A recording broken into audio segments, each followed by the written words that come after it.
ചില കുടുംബങ്ങൾ ശാപത്തിന്റെ കീഴിൽ കിടക്കുകയാണ്. Many families are still bound in the power of the curse. അത് അവര് ചെയ്ത പ്രശ്നം കൊണ്ടല്ല. It is not because of their own doing. അവരുടെ അപ്പച്ചന്മാരുടെ കാലം തൊട്ട് കൈമാറി വന്നു. But it is an iniquity that has passed on through their ancestors' bloodline. Bible വ്യക്തമായി പഠിപ്പിക്കുന്നു. The Bible clearly teaches us. നിങ്ങളുടെ അപ്പച്ചന്മാർ ജീവിച്ചിരുന്നപ്പോൾ നിങ്ങൾ അവരിൽ ഉണ്ടായിരുന്നു.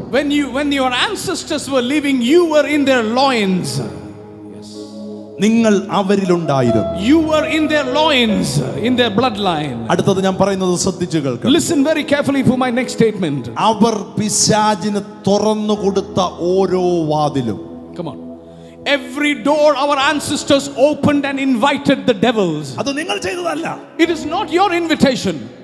It is your ancestors' invitation to the devil. അപ്പച്ചന്മാർ അറിഞ്ഞോ അറിയാതെയോ തുറന്നു കൊടുത്തു. Our ancestors opened doors for entry to the demons knowingly or unknowingly. അവർ ചെയ്ത ആ നീചകൃത്യങ്ങൾ, അവർ ചെയ്ത ആ പ്രശ്നങ്ങൾ അവരിലേക്ക് കൈമാറി വന്നു. And they inherited the iniquities done by their forefathers.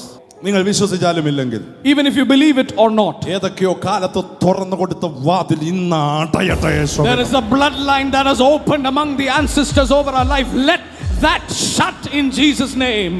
മന്ത്രവാദത്തിന് വേണ്ടി, for sorcery, ആഭിചാരത്തിന് വേണ്ടി, for witchcraft, മറ്റുള്ളവരെ പറ്റിക്കാൻ വേണ്ടി, for treachery and cheating others, ചെയ്തു വെച്ച സകല വാതിലുകളും, and every one of those sins which have ancestors have opened the door അതിന്റെ for, പരിണിത ഫലമായി നീയും നിന്റെ തലമുറയും അനുഭവിച്ചുകൊണ്ടിരിക്കുന്നത് ഇന്ന് പകൽ കാൽവറിയിൽ യേശുവിന്റെ ക്രൂശിൽ കുറേനക്കാരൻ ചെന്ന് തൊട്ടപ്പോൾ രണ്ട് വയറിന്റെ അറ്റങ്ങൾ കൂട്ടിമുട്ടുമ്പോൾ സ്പാർക്ക് ഉണ്ടാകുന്നത് പോലെ 6000 വർഷത്തെ ശാപം ആ ഒറ്റ നിമിഷം കരിഞ്ഞു മാറിയതുപോലെ എത്ര കൊടിയ ശാപത്തിന്റെ കീഴിൽ കിടക്കുകയാണെങ്കിലും ഇന്ന് പകലിൽ യേശു അതിനെ പൊട്ടിക്കട്ടെ.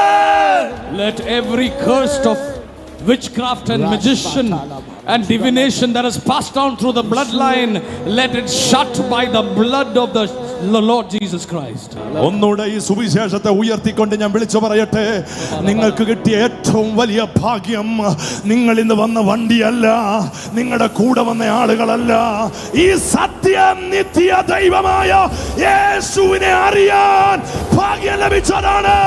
ആ വാക്യത്തിൽ നിന്നുകൊണ്ട് ഞാൻ വിളിച്ചു പറയുന്നു, മറ്റൊരു തനിലും രക്ഷയില്ല. There is no greater. നാം രക്ഷിക്കപ്പെടുവാൻ ഒരേ ഒരു നാമം.